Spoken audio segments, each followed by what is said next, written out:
Hello అందరికీ, నేను మీ miss Rapolu. So ఇవాళ అయితే నేను కాయిన్ స్టార్ దగ్గరికి వెళ్తున్నాను. ఎందుకంటే నా దగ్గర చాలా కాయిన్స్ ఉన్నాయి. అదే డాగ్ బ్యాంక్ వల్ల కొట్టినాక నా దగ్గర చాలా కాయిన్స్ ఉన్నాయి కదా. సో అవన్నీ కాయిన్ మిషన్లో వేసి నోట్స్ తీసుకుందామని సో అక్కడికే నేను స్టార్ట్ అయిపోయినా. సో అదే అయితే నాకు దగ్గరలో ఉన్న వాల్మార్ట్లో ఉంది కాయిన్ స్టార్. సో ఇక్కడికైతే నేను వచ్చేసినాక లైక్ నాకైతే తెలియదు ఇక్కడికి వచ్చే వరకు లైక్ ఇది ఒక పర్సంటేజ్ ఛార్జ్ చేస్తుందని. సో ఇక్కడ దీని ఎలా ఉంది అని అంటే కాయిన్స్ కౌంట్ చేసినందుకు 55 సెంట్స్ ప్లస్ ఎంత కాయిన్ వాల్యూ ఉందో అంత దాని మీద 12.5%. సో 12.5% అంటే ఇప్పుడు నా దగ్గర $100 కాయిన్స్ ఉన్నాయి అనుకో, లైక్ 12.5 అంటే లైక్ $12.5 కట్ అయిపోతాయి. యాక్చువల్గా అయితే నేను చేయొద్దు అనుకున్నా, బట్ అన్ని కాయిన్స్ పట్టుకొని ఎక్కడికి వాల్మార్ట్లో యూజ్ చేయొచ్చు, but I want to take this video. అందుకే ఇంకా నేనైతే కాయిన్స్ అన్నీ ఆ మిషన్లో వేసేసిన.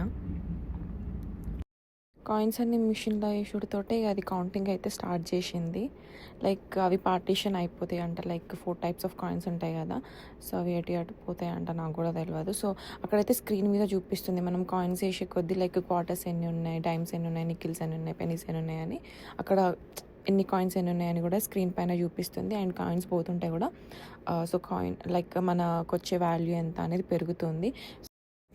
సో అది స్క్రీన్ పైన కూడా లైక్ పర్సంటేజ్ కట్ చేయించుకుంది చూపించట్లేదు. లైక్ అంటే ఆటోమేటిక్గా అదే కట్ చేసుకొని లైక్ ఫైనల్ వాల్యూ ఎంత ఉంది అని లైక్ చూపిస్తుంది. సో నాకైతే లైక్ ఫైనల్గా 93.59 వచ్చింది. లైక్ 55 సెంట్స్ కట్ అయినాక కౌంట్ చేసినందుకు ప్లస్ 12.5% కమిషన్ తీసుకున్నాక. సో అదైతే నాకు ఒక రిసీట్ ఇచ్చింది.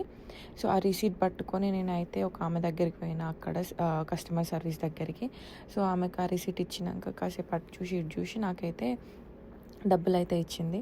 సో డబ్బులు వచ్చినాక మొహంలో ఆనందం అయితే ఉంటుంది కదా ఆటోమేటిక్గా. సో ఆ డబ్బులు వచ్చినాక మనం ఎందుకు కూరుకుంటాం, ఉన్నది మళ్ళీ వాల్మార్ట్లో. సో గ్రాసరీ షాపింగ్ చేసి ఇంటికైతే వెళ్ళిపోయినా. సో ఈ వీడియోకి అయితే ఇంతే ఫ్రెండ్స్, ఉంటాం మళ్ళీ బాయ్.